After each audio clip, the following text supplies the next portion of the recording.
My name is Eleanor. I am 81 years old now, and this story still hurts my heart when I remember it. Many years ago, I lived in a small fishing village near the cold northern coast.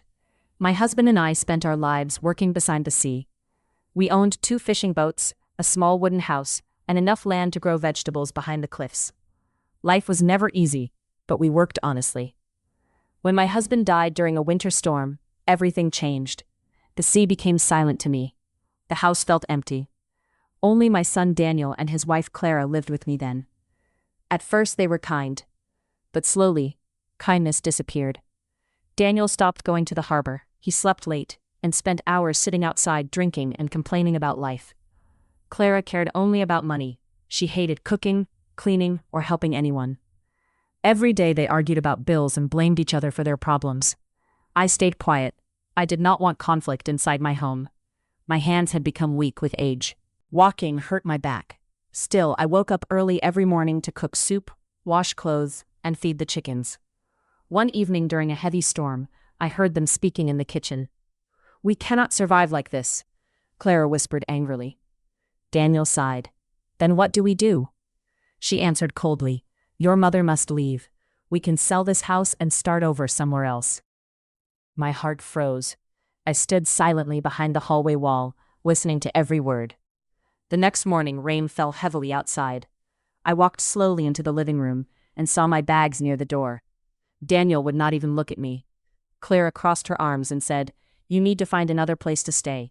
We cannot take care of you anymore." I looked at my son. He lowered his head in silence. That silence hurt more than the words. I packed my old coats, my blankets, and a framed picture of my husband. Then I walked out into the rain alone. But they did not know something important. For many years, my husband and I secretly saved money inside an old metal box, hidden beneath the floorboards of our fishing shed near the shore.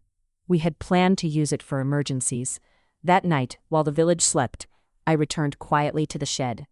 The waves crashed loudly against the rocks as I opened the hidden box. Inside was enough money to begin again. The next morning, I left the village forever. After many hours of traveling, I arrived in a quiet town beside a lake.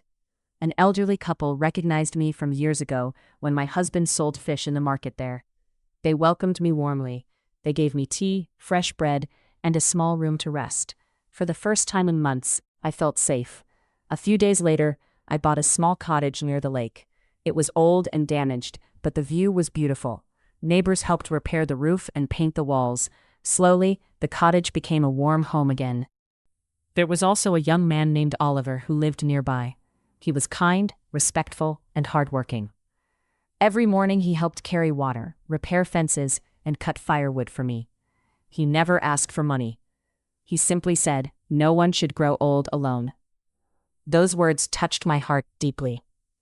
Meanwhile, Daniel and Clara stayed behind in the old coastal house. They sold furniture, stopped working, and wasted their days. Without care, the house slowly rotted. The roof leaked. The walls cracked. Debt followed them everywhere. One afternoon, Daniel traveled to another town searching for work. By chance, he arrived near my cottage. He knocked on my door, looking tired and thin. When I opened it, his face turned pale. "Mother?" he whispered. "Yes," I answered calmly.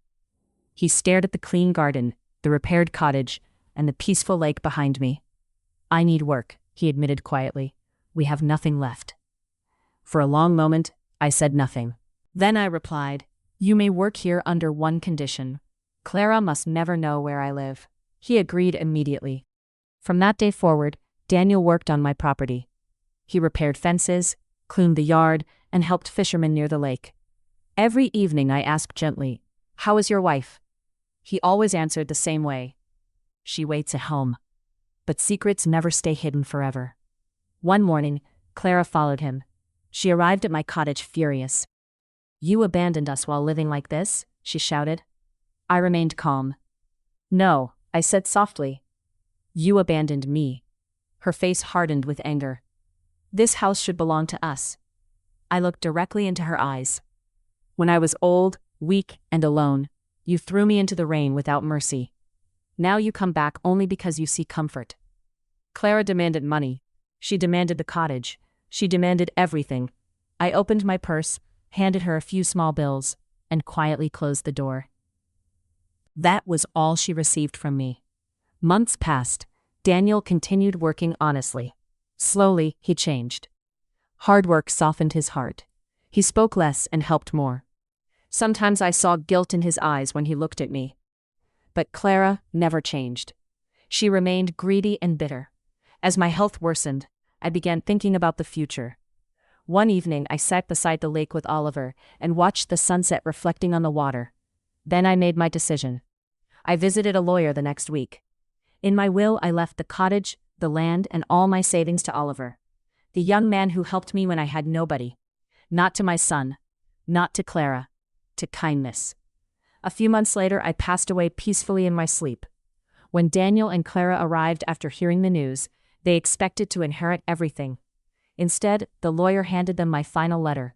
It said, "Blood alone does not make a family. Love, loyalty, and kindness do." Daniel cried quietly. Clara became furious. But it was too late. Oliver inherited the cottage beside the lake. He cared for it with respect and gratitude. As for Daniel and Clara, they left the town soon after. No one knew where they went. And the little cottage beside the lake remained peaceful, filled with the kindness they once failed to give.